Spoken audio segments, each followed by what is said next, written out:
Do you actually have to be on cocaine to be on this podcast?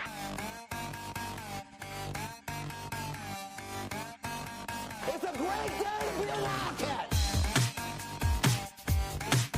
Cocaine.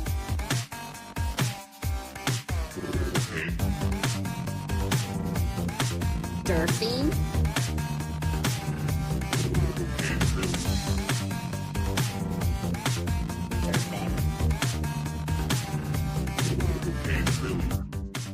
What's up, everybody? You're listening to yet another edition of Cocaine Willie, the official K-State representative on the College Huddle.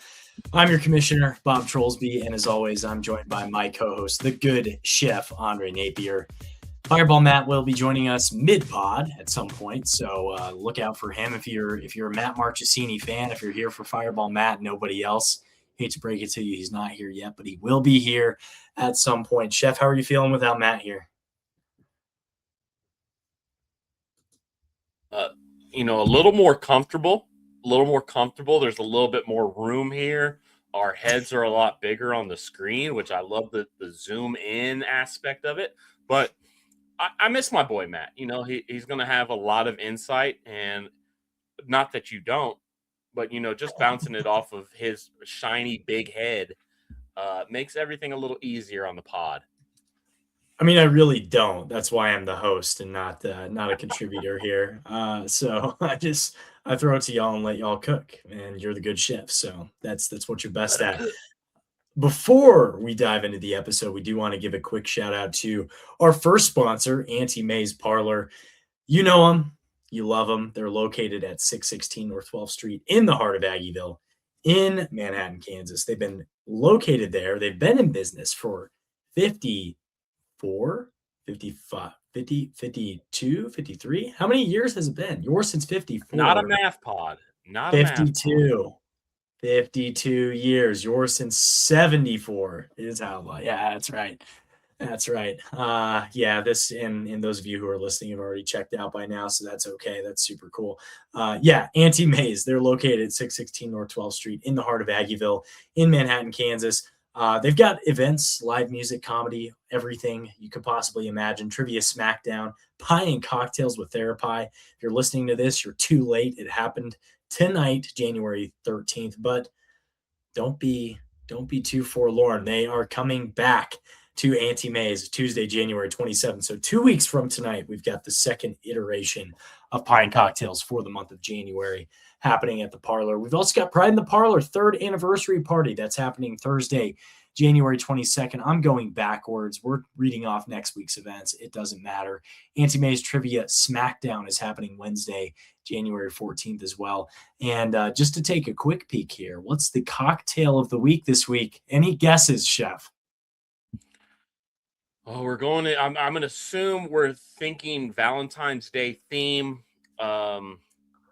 I would say maybe like, I don't even know. What do you eat on Valentine's Day? Maybe a chocolate-covered strawberry cocktail. How about you do that? realize Valentine's Day is a month from now, right? That doesn't matter.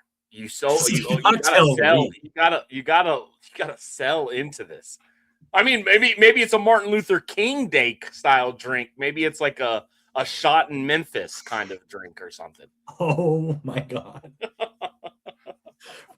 Let the record show the white guy on the pod did not say that. Shout out to Martin Luther King. That's my guy. Yes, shout out. And also know the title of this, probably not appropriate for that. The cocktail of the week this week is Blood and Sand. This is a $10 cocktail featuring monkey shoulder scotch, sweet vermouth, cherry morlaco, and orange juice.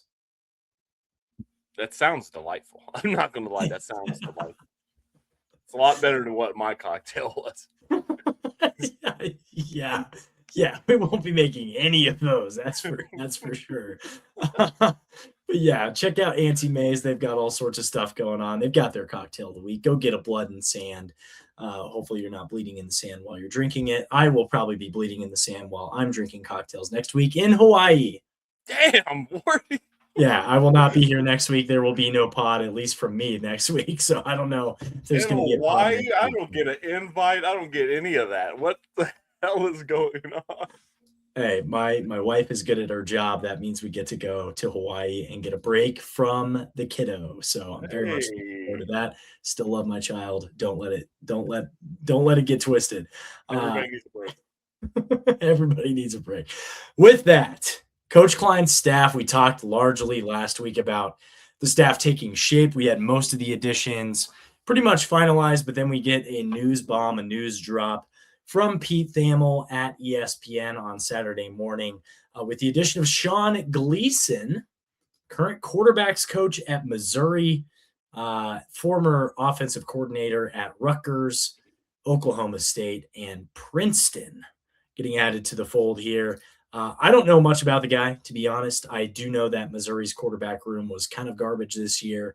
How much of that was injuries? How much of that is prima donnas? How much of that is NIL in the transfer portal? And how much of that is Sean Gleeson remains to be determined. But what's your reaction to the hire, and how do you think this fills out Klein's staff, just when you look at his staff holistically? Well, I think it was a little out of nowhere. I don't think that was on a lot of people's boards for somebody to coordinate the offense. It's a like we discussed last time. It's a title that doesn't go with a position group. So that's a very interesting way of doing it. I don't know how many offenses do that. I mean, or how many programs run it like that. But when your head coach is probably going to be the main play caller, he's probably Sean Gleeson will probably be in that more of the administrative style, overseeing every position, making sure practice runs smoothly, just to make sure Colin, as a first-time head coach, you can grow into that position. It's going to take a little bit off Colin's shoulders in terms of how practice needs to be run. Can he spend time with the defense? All of those things that you learn as you go on how to balance being a head coach. So Sean Gleeson comes in there. He's had some really good offenses. I think schematically, he's done some good things, even not so much at Rutgers. Rutgers was a bad deal, but you come out of that Rutgers fiasco. He goes back home after leaving Oklahoma State was a really good offense for Oklahoma State. Spencer Sanders was there. I mean, Chuba Hubbard. There was a lot of things going on with that Oklahoma State offense that I really liked. Rutgers, he goes back home. He's from New Jersey. And COVID season, what can you take from that? I don't know. 2021, not great. 2022, I think he was still there. He gets fired 6 games in, averaging 12 points per game. But that Rutgers team was dog water. I mean, real bad. Just talent on the roster, just bad. They came a long way, getting like a guy like Kyle Monungai to come out of that program. But yeah, Sean Gleeson, his Princeton offense, he was such a young coach that coming up through the ranks, maybe it hit him a little too fast. But you never know. I mean, it takes some time, becomes an analyst at a couple programs, bounces around, finds his way to being the quarterback's coach at Missouri. I mean, I like Bo Pubula, and who was the quarterback before that? I think, what was his name? Oh, geez. The guy that we played a couple of times. Yeah. I mean, he wasn't terrible, but honestly, what I got from his tenure at Missouri is that he was a hell of a recruit. Brady Cook. He was a hell of a recruiter at Missouri in terms of bringing in quarterback talent, all of those things. So, as long as this Sean Gleeson role isn't expanded to the point where he's running the offense and Colin is taking a step back, I think it'll be fine. And then you can kind of play with it. And it helps a young quarterbacks coach that we have on the roster in Ellsworth, giving him somebody else to be in Avery's ear to help him guide him through being what a quarterbacks coach needs, to do. So it's going to be very interesting to see what his role is. I'm sure, does he go out like similar to how Matt Wells and every offensive coordinator at Kansas State has gone in front of the media and, spoke what the game plan is going to be. It's going to be interesting to see if he's the one doing that. Obviously, Colin's going to have his own head coach press conference. every week.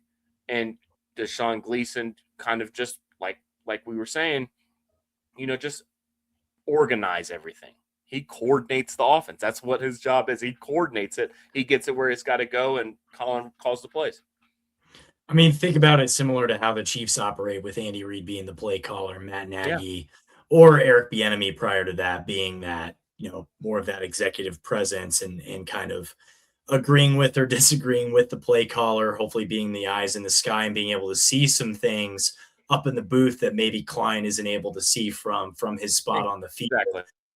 And I'm hoping that he's a guy who can see the game in a way, like if he's up there with LePac in the booth, we've all seen what LePac can do when he's teamed up with Klein, kind of barking out what he's seen from the defense schematically. I'm hoping that this can just be complementary to that, and that he can, approach the offense knowing that he's not being the play caller. He can approach the offense from kind of more of that CEO mentality and give Colin the ability to call the plays, because I think if he's calling plays, I would feel probably a little bit differently about this hire, just given that he had those responsibilities stripped of him when he was at Rutgers. It sounds like he and Gundy kind of mutually parted ways after that 2019 season. So, I mean, Gundy is his own guy. He's going to do his own thing. I'm not going to fault him for that. But yeah, it's just interesting. It's definitely not the hire I expected. Not that I necessarily expected anybody, but I feel like all signs were pointing toward that wide receivers coach Mahaffey from Green Bay, from the Packers organization. But yeah, it's just kind of a strange hire. But again, it's a guy who's been around football for a long time. You can spin it as positively or as negatively as you want to either way, but I think you kind of need to see how things are going to play out. I think ultimately it means that Colin Klein is probably going to be the offensive play caller, is what I'm reading into with this hire. Yeah, and I mean that's kind of what we all wanted. I mean, when Colin came on, we want his ability to coordinate offenses, bring his schemes, bring back what we had that magical run in 2022 and even 2023. The offense was really, really good. So, yeah, more of Colin Klein being in charge, his hands on the wheel, and then let everybody follow and help him guide the way. He's the motor to this boat, motorboating. He's the motor to this boat, but you've got to have rudders and somebody on the steering wheel, and you've got to be able to let him, push you through the water. So I'm really excited for, this staff finally coming together. They all seem like, outside of the linebackers coach, they all seem like grinders on the recruiting trail as well. So that's something we just have not had since, I don't know, Snyder 1.0. I can't think of a staff that hasn't been an older staff. This is a younger staff, a relatively younger staff that is willing to grind out on the recruiting trail. So it's just something refreshing that we haven't had at K-State. Even under Kleiman, it was the same staff that we've had for a long time, and they got some things done, and some of the guys were carrying more of the load. I think this staff in particular on the recruiting trail is going to be, everybody's in there. Everybody's got their hand in the pot. They're trying to get the best talent available. And when you have better talent, it's somewhat easier to coach. So let's make it easier on the boys. What would you grade the staff makeup overall? Like if you had to put a letter grade on the entirety of the staff as it's assembled today, and let's not even consider analysts, because I think some of them are official, some of them aren't. Not all of them are listed on the K-State website. Even some of the guys have updated their bios or maybe not. But holistically, you look at the staff, letter grade. What would you slap on it for first year staff under Coach Klein? Well, I think Buddy Wyatt deserves a lot of credit for what he did for the defensive end room. Mind you, a lot of them left in the transfer portal and all that. And all that to be said, I think retaining him was solid, and he was a B coach for our staff at the time. I think he could still remain that. He's controlling the whole defensive line, so I think he feels like he just got a promotion, basically. I think that's a B hire, so that remains the same. LePac going back to tight ends, I think that is an upgrade over what Luke Wells and anything associated with the Wells name is going to be an upgrade. So Luke Wells, Brian LePack, that goes back to, a solid B plus. He had really solid tight ends. And so I'm keep that with what he had done previously. I can only imagine that he would keep that status quo. Ward, absolute monster at wide receivers coach. I'm glad we got him. Patterson at running backs coach. I think Brian Anderson was a stud at running backs coach. He was a monster at coaching up running backs, whether that was with less talent or whatever, finding diamonds in the rough. Patterson seems like more of that guy that's going to be, or is it Patterson or is it Peterson? Corey Patterson. Yeah, Corey Patterson. He seems more the recruiting guy, that like the head recruiting guy of St. Louis. Like he is in there, boots on the ground. He's going to get the talent in there, no matter what position. He's just infiltrated St. Louis, and that is his stomping grounds, and he's going to get as much talent out of there as he possibly can. So we haven't had a lot of those guys on the staff. So I'm going to give that, like a B. So far, I'm looking at, because you just don't know what's available as well. So a guy like, for instance, Schmidt at, offensive line. How can you judge that? They've never met each other. They don't know each other until he got hired onto the staff. They just didn't know each other. He was recommended by Connor Riley. So that's, if Connor Riley's giving you an endorsement, I'm going to say, my guy. There he is.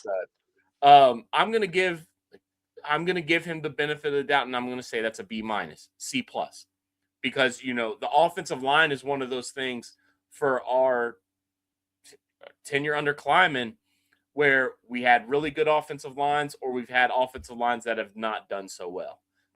And I think, a lot of that is coaching. So if Schmidt can bring that up to where Connor Riley had it, that's a slam dunk hire. But as of right now, I have to see it to believe it, that he can do that. So I'm going to give that like a C.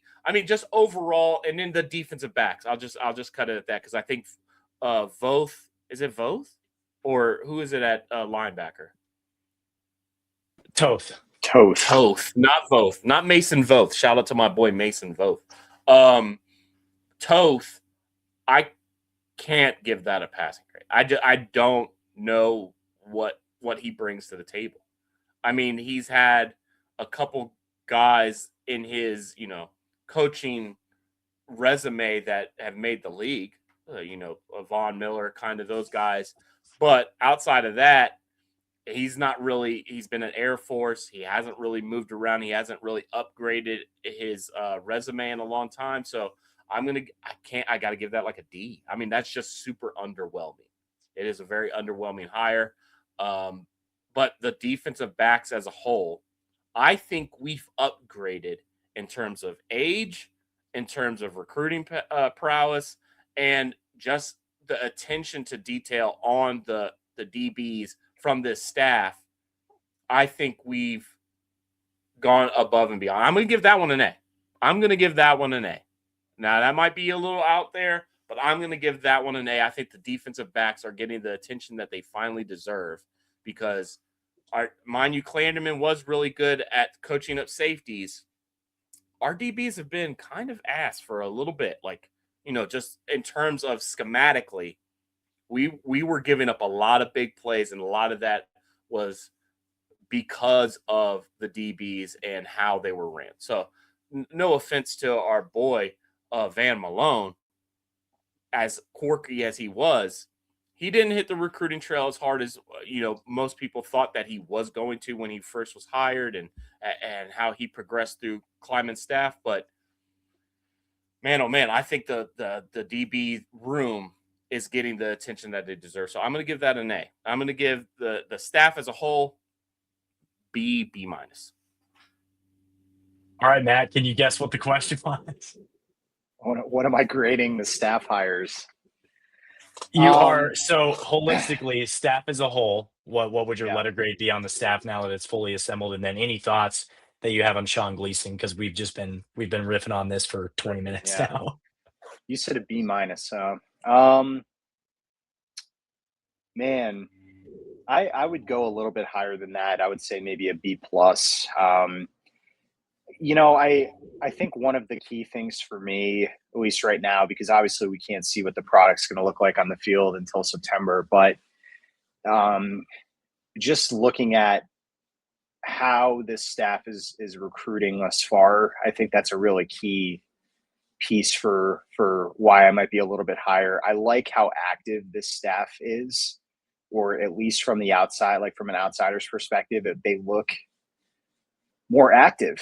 I mean, and I think it's showing. I don't necessarily look at it as like it's because we have some younger staff. I mean, I do think that helps. I think in this kind of era where you have a little bit of a newness because you don't know what to expect with the program, but you have kind of a staff that's a little bit younger, maybe a little bit more of a drive to try and connect with some of these transfers. And, I'll be very interested to see, I think, with a whole year of high school recruiting, how things will go with that. But I'll just kind of make a couple points, with maybe a couple individuals, but I think the Jordan Peterson hire is going to really pay some dividends very early, and we could be in a situation a year from now where he's a head coach somewhere.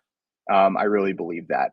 I think he has. I like his experience that he's had thus far. I think he brings this like youthful energy to the program. But I think from a defensive perspective, you have a really good opportunity to take some of these high profile transfers and make something happen quickly. And so I would not be surprised. I mean, if he has if we have a good season and you have a defense that is, say, ranked in the top 30, that he's not here next year, which would be, very kind of funny and shocking in a way. But specifically with Sean Gleeson, I mean, I think there may be a little bit of an underwhelmingness to this because of he wasn't necessarily a name that's been floated about. I was definitely a little bit more excited if we had gotten a guy from the Packers who, just to get somebody from the NFL who's been in a successful group with an offense, or the Vanderbilt guy. But Sean Gleeson does have some good experience. You look at his track record, his time at Oklahoma State, and Rutgers. There's a little bit of a struggle there, but I think from a Missouri perspective, I think if you look at recent history, as the quarterback coach at Missouri this year, I think he took a guy in Bo Prabula who, just as a watcher of college football, seeing his limited time at Penn State did not look great. And I think he really kind of developed Bo Prabula to be, Missouri was very good with him this year. And I think that's something, very recent that you can look at as, developing a quarterback and trying to find his strengths and what works with an offense and making that happen. So it's going to be also, it's going to be hard to tell, until we get to September. But I think the other thing with him too is I have to bet Colin Klein's going to be the one that's going to be calling the plays. And you're not going to get a lot of offensive coordinators that are in that role right now that want to come to a new first-year head coach that's going to call plays. I mean, how are you going to leave your mark? It's going to be a lot tougher for a guy, to do that. So I can understand, potentially having to look at a kind of a quarterback's coach or something like that. But I think with a guy with experience, being an offensive coordinator is going to be really helpful. So I'm going to give the staff overall B+. I like a good majority of the hires. And I think it kind of fits what Colin Klein's trying to build in the program, of finding guys in specific recruiting areas that are big into recruiting, that, have these connections that are going to really help us out in the high school game as well as in the transfer portal. So just a great breakdown, great analysis by both of you. Well Thank said. you. Well Thank you, said. guys. Thank you so much. That's great. Before we get to talking about some of the portal editions. There's plenty to talk about there. We're going to give a shout out to our second sponsor, Heartland Beef Connection. Once again, if you weren't here last week, if you weren't listening to those 2 episodes, Heartland Beef Connection is our new sponsor. We're thrilled that they are that we have them on board now. We are not talking about grocery store beef. Heartland Beef Connection connects Kansas and Midwest families directly with local ranchers. So there's no more middlemen, no industrial processing, no mass-produced beef. I mean, we've all driven past those feed yards in Goodland and Great Bend, all that good stuff. So it smells like money, they say, and that's what they're in it for. But this non-industrial processed beef, a lot of these ranchers are located in Kansas, and of course, plenty of them are K-Staters as well. So they share those same values and work ethic that we know and love from the K-State football, basketball, athletics programs. And it matters a lot to us as well. Our friend, Paul, started Heartland Beef Connection to help support Midwest ranchers by matching them directly with families looking to buy quarter, half, or whole beef shares. You know where your beef comes from, how it was raised, and who raised it. And here's the part that people don't expect. Not only does the beef taste better, it's actually cheaper per pound than grocery store beef when you buy direct. It's better quality, more transparency, and you're not paying for the middleman. I go to Costco frequently. I go to the grocery store frequently, and I don't know if you guys have noticed, but the cost of beef kind of crazy right now. So if you're looking to save a couple of bucks, I bought a brisket. The last time I bought a brisket, it was probably $80 for a USDA prime brisket, and those same briskets are going for about 150 or 160 bucks. It's more than doubled in about the last 8 to 9 months. So definitely going with the quarter beef or half beef or whole beef, whichever one. How many mouths you have to feed is going to be indicative of that, but you're going to be able to get more bang for your buck by doing it that way. The best part is because you are listening to Cocaine Willie, you can get $25 off of your Heartland Beef Connection match fee when you mention the podcast or use code CW25. That is code CW25. So check out Heartland Beef Connection at heartlandbeef.net. Real beef, real ranchers, better beef for your money. Jeff and Matt, what is your favorite beef dish that you've prepared recently? I mean, it's got to be stroganoff. You would. Beef stroganoff? Classic. Wow. Absolute classic. I How mean, do you make it? love What's your secret? short rib. Huh. Braised Ooh. short rib in the short stroganoff. We don't ground beef here. I mean, we do ground beef here. Love Heartland. Love Beef Connection. You get plenty of that with your Heartland Beef Connection when you get a quarter, half, or full cow. But I love me a short rib. You braise me a short rib, take that meat, nice tender, throw it in a stroganoff, a creamy stroganoff, mushrooms included, thyme, basil, not basil, Okay. thyme, rosemary, essential Jeff, herbs. I just have to point out here, though, they're quarter, half, or whole beef shares, not cow, because it could be a steer that you're getting as well. Excuse me. A beef. We can't upset the people who are listening to this Yeah. who might have been ag majors. I'm talking out of school. It is a beef. It is a beef. It is a beef. I made a Mississippi pot roast. That sounds Ooh. good.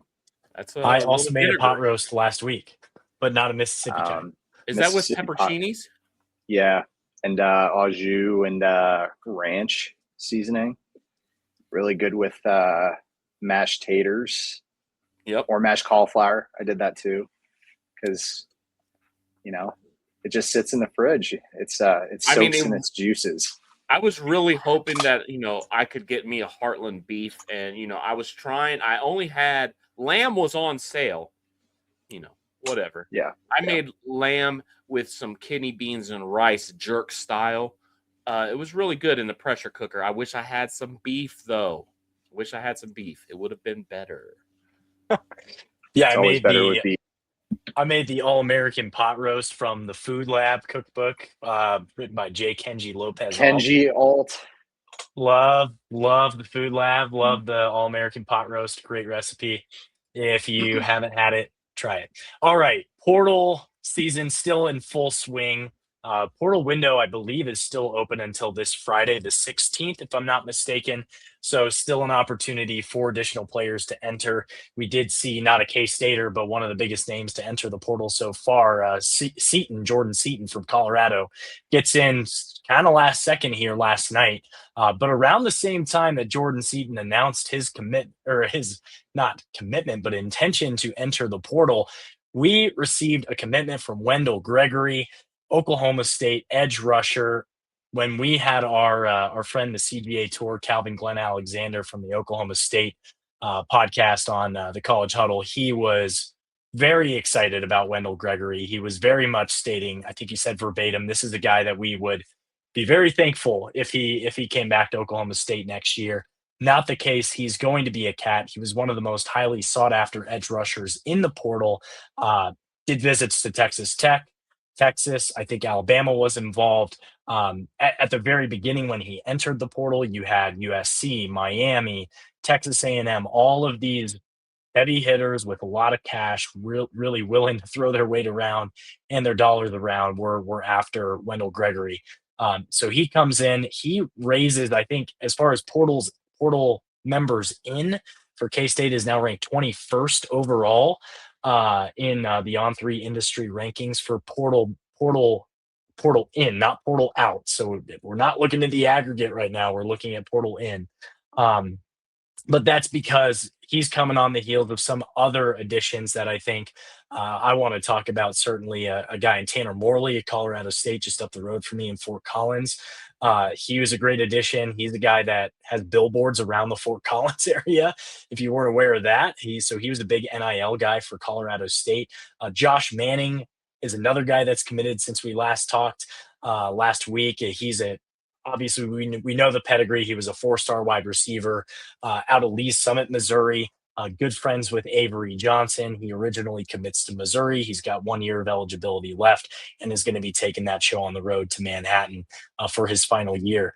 Jason Prevard, the guy that got the interception to seal the deal for Virginia against Florida State, in that I was on an airplane watching that game and people were freaking out on the airplane watching that game. He seems like a stud. I'm not going to go through all of these names, but those are some of the names I'm most excited about out of the portal. Based on since the last time we chatted, we obviously talked about positions of need and where you would kind of stack rank, where you would prioritize certain guys. What are your reactions to the portal haul so far since we last spoke? So just thinking about the guys that have been added since last Tuesday, what do you think about some of these guys? Any diamonds in the rough? Any guys you're more excited about, not as excited about? Just let's get into it. I think for me, the first entry that I can think of that is essential to what this staff needs to do, and I think it's the defensive front where that needed to be addressed. Me, Matt, and you, Bob, we all thought the defensive line needed to be touched to get this team going in the right direction. And a guy like Kamani Burns, I mean, Ohio kid, Gahanna Lincoln, absolute stud in high school. He played a really strong pivotal role for Cincinnati in that back half of their season, and they had a successful season at Cincinnati. So I think a guy like him is a guy that can be versatile on the defensive line, similar to what Cheedy did, where he's a defensive end, but he's got that frame where he could be a pass rusher on the inside. So I like Burns a lot. Another guy that is just jumping off the screen for me is Jacoby. Is it Oliphant? Yeah, I love Oliphant. I mean, talk about a guy off the bus. I'm a big aesthetic physique guy. There's nothing more appealing to me than a monster that used to play DB in high school and grows into a frame where he just can't keep weight off. And it's incredible weight. He looks like a bodybuilder. He's going to play that hybrid linebacker, safety kind of role in a defense where he can get down into the box. He can even pass rush, which is incredible. He's humongous. He's awesome. First off the bus kind of guy. Those are two guys that are screaming at me on defense. And then on offense, well, he was already committed. I think last time we talked, I think it was Rodney Fields.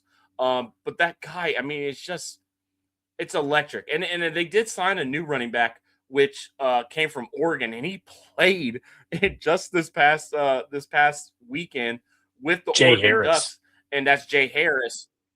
Jay Harris, he averaged the least amount of yards per carry for Oregon. It wasn't great. He was more there like, I need a yard here kind of guy, and he got in there very sparingly. They had a stable at Oregon where he could not really even see the field, but his All-American season at D2, and then what he did in the bowl game versus the playoff game versus Indiana.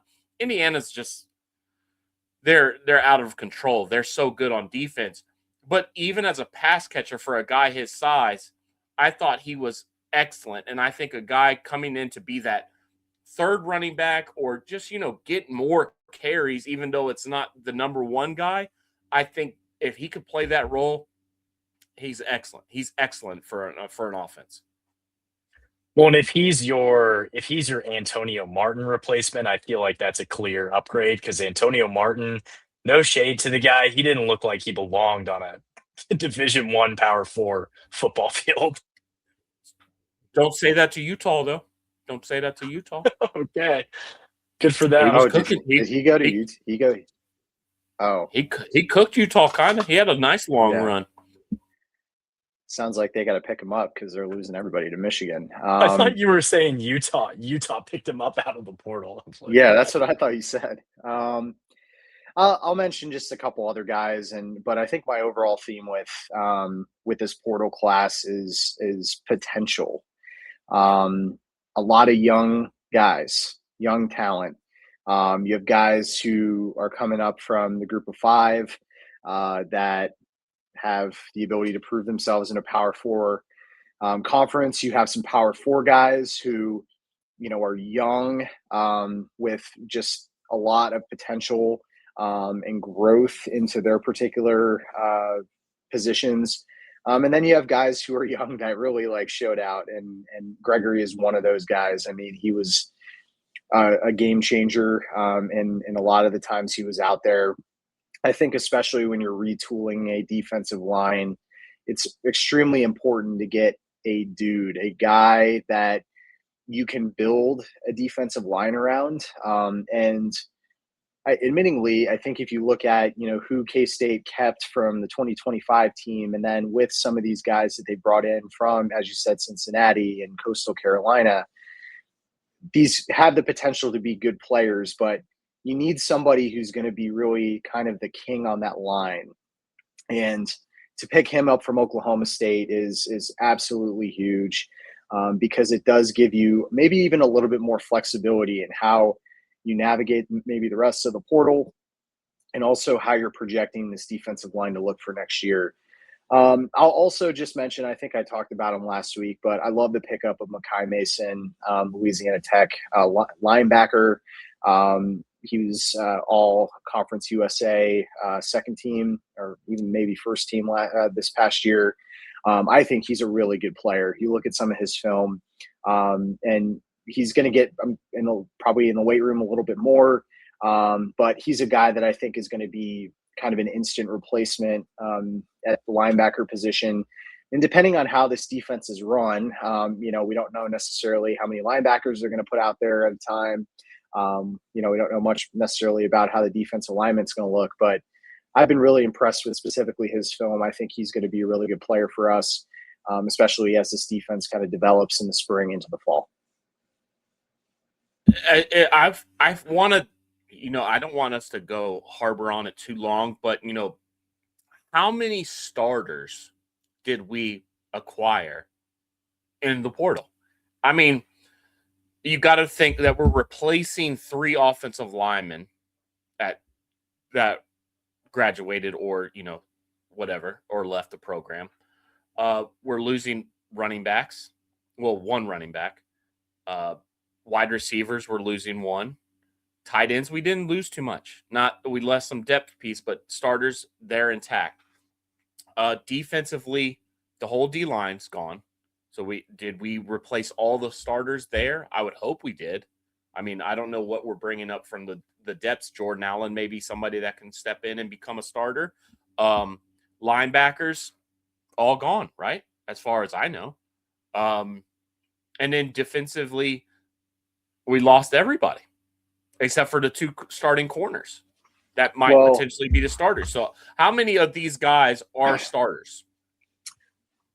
Well, we have a couple linebackers that are still with us, Rex Van Wy. I would not, but I wouldn't consider him starter level. I still think from what we saw last year, unless there's an immediate jump or serious development that, just comes out of nowhere, I don't think he is a power force starting linebacker. No offense to him. I think he is an incredible depth piece, somebody that can come in and give you 20 snaps a game and an excellent special teamer. Excellent special teamer. You got to have guys like that. That is excellent on special teams. But I think for me, I don't think if you're not from the portal for this defense, if we're not replacing 7 starters from the portal, I think we've failed. I think we have to find both, 7. on Defense. I think on defense we have to find 7.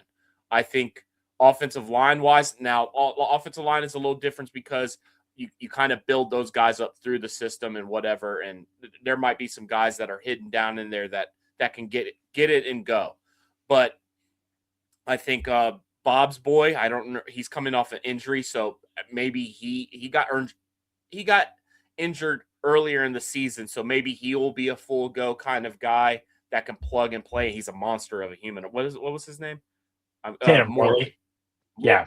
He was a monster at Colorado State, but he's coming off an injury.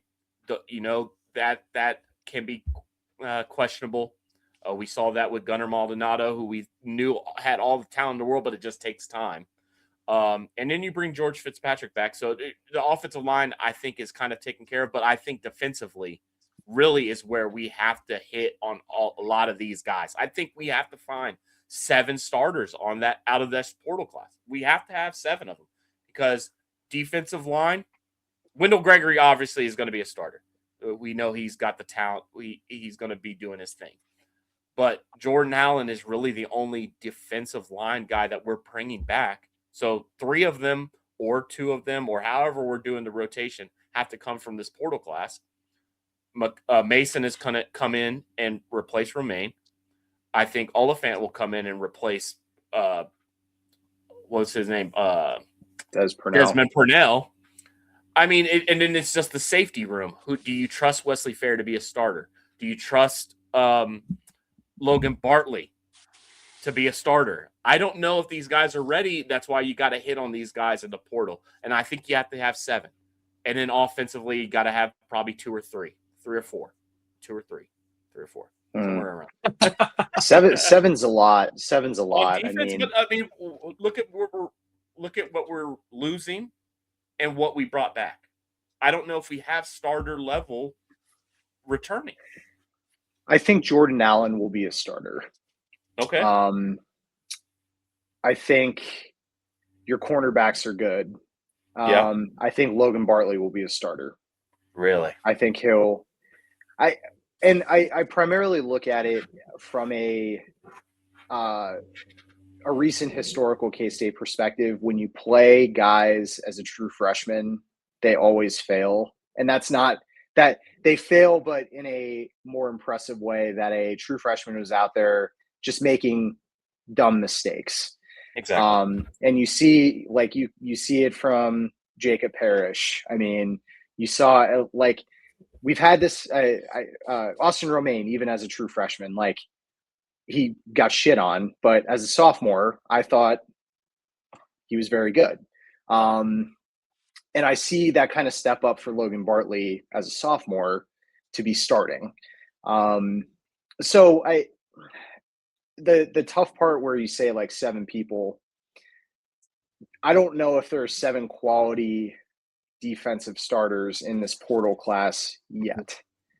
And that's why I more trend towards, okay, who are the guys that, we do have here on the defense that have been in the program, that have shown some life, like have shown the potential for development. And so I would say kind of those two, but I mean, in general, like this is how the portal was going to be this year for us when you go through a coaching change. And I think people, as you saw these big names coming through, people were disappointed, but at the end of the day, like I was not surprised when you see these big names. You have schools that feel like they're seeing blood in the water, right? They're seeing a big overhaul at K-State. This is our opportunity to kind of knock them down. Let's get their talent into our program, etc. But the nice part, I feel like, is we're seeing a really good rebound from that. And, it's not necessarily the quantity, like we saw a quantity of guys, 7 guys in one day, etc. Right. That's not necessarily going to be the case anymore. Now you're going to see, okay, 1, 2, maybe at the most that are going to sign a day. And at this point, it should be an expectation of what kind of quality guys are potentially going to be entering the portal that we need to be keeping an eye on, and what kind of guys that we've been on for the past 8 days, 9, however long the portal's been open, that we can do one last hard sell and get some quality guys here that could start. And the reason why I said that, and it's not to poo-poo on the guys that are on the roster, that they can't make, jumps, because, you got Ace Newsome, you got guys like that can, with a healthy season, that he didn't finally have a season-ending loss where he's not in the training room and he actually gets a spring and a summer to actually grow as a linebacker. But it's more, they didn't crack it last year. Okay, that's fine. And the numbers, because we have to keep it at 105, I only see us adding maybe like 6 or 7 more guys. Like, we have to hit on, if your logic and what you're saying is true, the guys that we're bringing in, these next few transfer portal guys, they have to be absolute killers. They have to be, because like you said, if those guys that are on this list already aren't starters, they're going to have to be if they don't hit the next few guys. So I think it's interesting. I think this class is underrated. I think it's very underrated. I think there's some guys that fit molds that are really big, really strong, and it just takes development. So it'll be interesting to see. But I think if what you're saying is true, we have to hit on these next few guys. What do you think the likelihood is that any of the guys that have entered return, come back to K-State because they didn't find suitors elsewhere or whatever? If they haven't found suitors yet, then they weren't any good. I agree. I'm just asking, what do you think? Yeah, that could be 0. Yeah, it's 0. I don't know. At this point, I think it's definitely 0. And I mean, I don't even know who we'd want back outside of the guys that have already signed. Like, I would love Quay Moss to come back. I would love for Cheedy to come back. I'd love Toby to come back, but those guys are already signed, I think. They are. It's more like the names, like JB Price hasn't been found. He hasn't landed anywhere. So Braden Lofton has entered, but he hasn't. Has he committed to UCLA? Yeah, I saw he visited UCLA. I saw he had committed. I thought I saw he committed. I mean, I think a good majority of the guys that have put their name in the portal have found suitors, and I think as Chef said, it's if you're in a situation where you entered the portal and you aren't getting suitors, then I think if you're trying to rebuild this program, that shows you a little bit of something. Like, it just shows you that. And unfortunately, I mean, if you think of how K-State's historical success has come, it comes from guys who probably are in a situation where they don't have a lot of offers, they don't have a lot of suitors, and they come and build themselves for 4 years and get to a point where they're starting as a senior and making big plays and doing this and that. That's just not how it is anymore. Like the development aspect of being a college football player just doesn't seem like it's at that point anymore where you can really take risks on walk-ons, or not even walk-ons, but guys from 8A or 8-man football in Kansas, that it just doesn't seem like there are as many of those opportunities, which is very sad. But that's to be competitive in 2026. Like that's how it's got to be. And the thing about it is, it goes both ways. If the players want to play, it's a highly competitive market. It's oversaturated with players. So I mean, technically, K-State could throw anybody they want a bone that has zero offers, that has gotten no interest, and they can bring them in if they wanted to. But here's the thing: there was like 3,000 players that entered the portal. Like 1,100 of them have signed. That's not good. I mean, there's players just disappearing off the map that are going to be, pushing carts at Walmart. It's the problem is it's both ways. The coaches push players out because they want better players and they need competitive depth throughout their roster because of the 105 rule, and players with agents, with all this stuff, with representatives that people talk and say, hey, you could do better. You could actually be playing. And that's not the case. Brother, I'm talking to the recruit that's thinking that they can enter the portal and that is going to get playing time. I take my gum out. You need 3 years to grow up, brother. You need it. You need 3 years in the weight room. You're not ready. And that's a guy that has never played collegiate football. I know this. I was never ready. You're not ready yet. As soon as you're ready, your time will come. Look at what Indiana's doing. These are guys that were not the highly touted guys out of high school. They weren't the highly touted guys out of the transfer portal either. But they're old guys. They're guys that have, built their bodies up. They're 24-year-old, 23-year-old guys. They're men. But if you're a 19-year-old JB Price, yeah, you're not getting the reps, and he might have been pushed out. We don't know. But if for instance, that he was voluntarily left K-State's program, you're not ready, brother. You're ready to be running back at Elon. You're not ready at P4 level. And so if he would stick around at the program and, lift weights and learn from other guys, maybe his time would come. But kids don't want to do that these days, or coaches are not giving them the opportunity either, which is also really gross and kind of sucks. But that's the nature of it when you go to the 105. These coaches ain't got time to be spending the guy for the 5th running back on the depth chart. They got to get somebody that can tote the rock when the time comes. So it sucks all the way around that development is gone. But, man, the transfer portal is fun. It's fun, but it's also anxiety-inducing all at the same time. So quick shout out to On3 KSO, the guys over there. This is not behind a paywall, but I'm going to plug their transfer tracker that they have just to show kind of the plus minus that Mason both put together of which positions we've gained or lost guys in. We're still down 1 at QB, running back, linebacker, and safety. We are in the positive on kicker and punter, long snapper, corner, defensive tackle, and we are even on offensive line and wide receiver. I mean, we can field a team. Let's do it. We could field a team. I would feel more positive if we hit on one more offensive lineman that definitely is starter level, which is going to be hard to find in the portal because they go quick. And then one more defensive end, because I think we do have a lot of depth pieces on there. I think Gregory is a difference maker. I think Burns is a difference maker. Maybe Hicks. He's an older guy, right? Or did he only do 1 year at Gardner-Webb? Not entirely sure. Maybe he's not an older guy. Maybe he's not ready. Mason, impact guy. How do you pronounce his name? It's Jason, guy from Virginia. Jason Prevard. I'm going to learn Jason these guys' Prevard.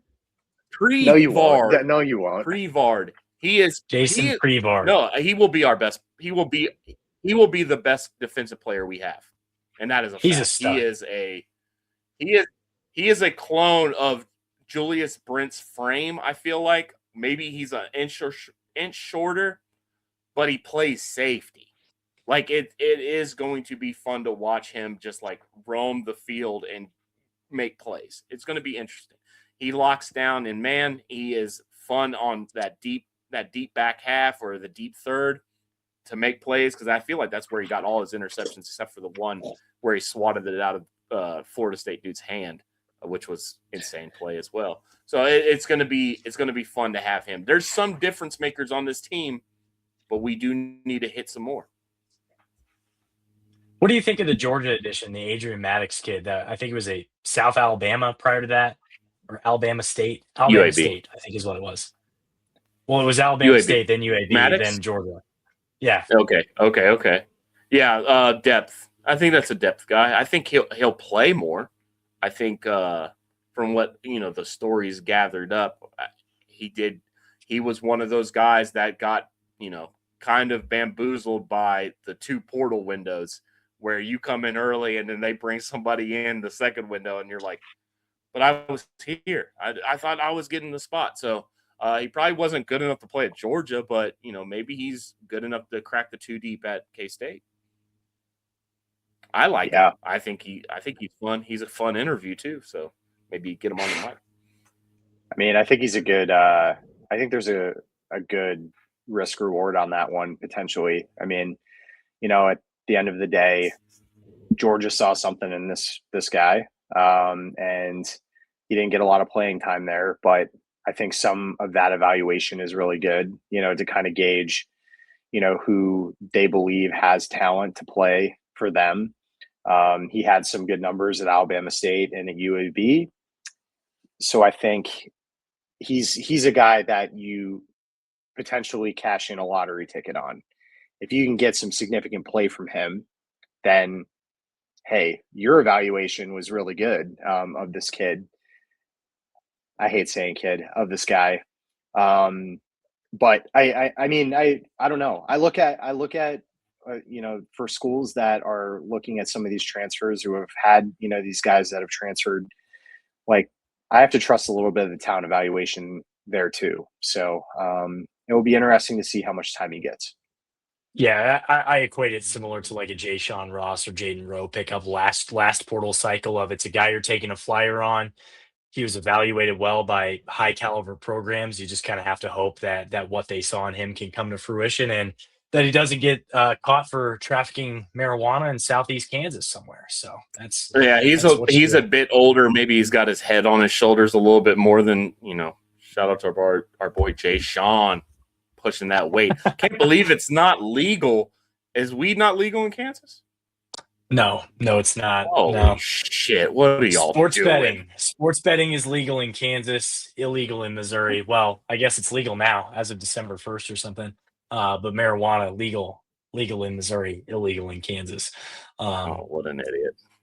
Also, Chef, you make the reference of if you can't make the 105, you're going to be pushing carts at Walmart. Well, hopefully, a guy like Wendell Gregory, when he's pushing carts at Walmart, will actually pay for his goods instead of getting caught for robbery of $200 worth of merchandise from Walmart. Which is that what happened last year? Wendell Gregory in August. That did happen in August in Stillwater. Christ. So hey, Wendell, if you're listening to this, you don't need to steal money. You don't need to steal stuff from Walmart, man. you got paid. That's not paid. Great. I would hope that he got paid at Oklahoma State, but it's just kids these days, man, just dumb. I don't know. Sometimes it's just fun to steal, though. It is funny because I've got Tech guys and Oklahoma State guys in my mentions talking about, oh, good luck, have fun with this guy. His agent's a prima donna and he got caught for robbery. And I'm like, dude, he stole $200 worth of who knows what from Walmart. Come on, like we can give it a pass. It's not Doug Gottlieb out here. Hopefully it wasn't stealing credit cards. Hopefully it wasn't beef, because he could just go to Heartland Beef Connection, get hooked up, get you a half a beef, and you will never have to steal from Walmart and their unquality beef again. I can't think of a better way to end the pod. I mean, there's nothing to talk about with basketball. They still suck. We could just rehash the same shit we've talked about for the last 5 weeks now at this point. So yeah, we're not going to talk about hoops. There's nothing positive to talk about there. They're still terrible. But with that, I think that's going to do it for our episode today. I just wanted to quickly point out the bowl season standings. Do you want to update that real quick? Oh yeah, yeah. So I am 62, 53 and 1. You are 63, 52 and 1. Okay. Yeah, I just wanted to just point that out. Overall. Who are you taking on Monday? What's the line? What's the spread? What do we got? Let's see here. I believe the line is. I mean, I'm gonna go with Indiana. Indiana, Okay. 8.5. Indiana 8.5. So you're taking Indiana 8.5. Yep. Indiana Okay. 8.5. I'm also taking Indiana 8.5 to preserve my victory. So I just wanted for everybody to make sure I was coaxing Bob into picking first, so I could also pick the same thing. And okay, I'm gonna take Miami then. What a low life! Oh, well, what a low life! What a low life! You know what? I think I'm gonna now. I was just thinking about it for a second. I think I'm gonna take Miami. Darn. That's funny because Bob never typed it in, and you literally just typed it in. By the way, Matt, you're on the record as saying Indiana minus 8.5. Let's have some fun with it. No, I'd rather win. Yeah, I'd rather actually. So you're taking Miami? Well, I'm going to type it in myself on Monday afternoon. Actually, Monday right before kick, I'm going to type it in myself. So I don't trust you. Okay. I will. I'll see you there. You guys are sick. Oh my God! As the loser over there, you see. Are you talking to me? Are you talking to me? Jeff is the loser. I would have swept bowl season if I actually had time. Yes, Jeff is the loser over there. Here's an L for you right here. Oh, wrong. Yeah, that's what I figured. No, it was this one. Ohio education. You know what isn't an L though? Our sponsors, Anti-Maze Parlor. If you go to that QR code in the top left-hand corner, that's going to take you to Anti-Maze events page so you can see all the stuff that they have going on at their website. If you're watching this on YouTube or wherever, we're also shouting out Heartland Beef Connection. If you take that QR code, we're doing QR codes, guys. If you do that QR code, it'll take you to heartlandbeef.net. Use the promo code CW25 to get $25 off your match fee at Heartland Beef Connection. Over there. And then finally, CocaineWillie.com. We've got merch. We've got hats. We've got toddler tees if you have a little guy or gal or something. This finally arrived after 7 months after I initially ordered it. So we've still got a long lead time on this stuff apparently, but hey, if you order it, we still appreciate you nonetheless. Hopefully you received your gear if you were one of the very few people that's actually ordered merch. Wildcat Country, Let's Ride Gear, CocaineWillie.com. Finally, we are the K-State representative on the College Huddle. Sorry, they don't get a QR code, but they are the largest community of fan-driven content in the nation. Check them out at thecollegehuddle.com or follow them on social media at College Huddle. Last but not least, you can follow our show at Cocaine Willie on social media or follow us individually. I'm at Bob Trollsby. Chef is at Chef Andre Napier, and Fireball Matt is at Matt Marchesini. Chef. Cocaine's a hell of a drug, baby. We are all coke and no joke Wildcat Country. Let's ride, dude. Let's ride.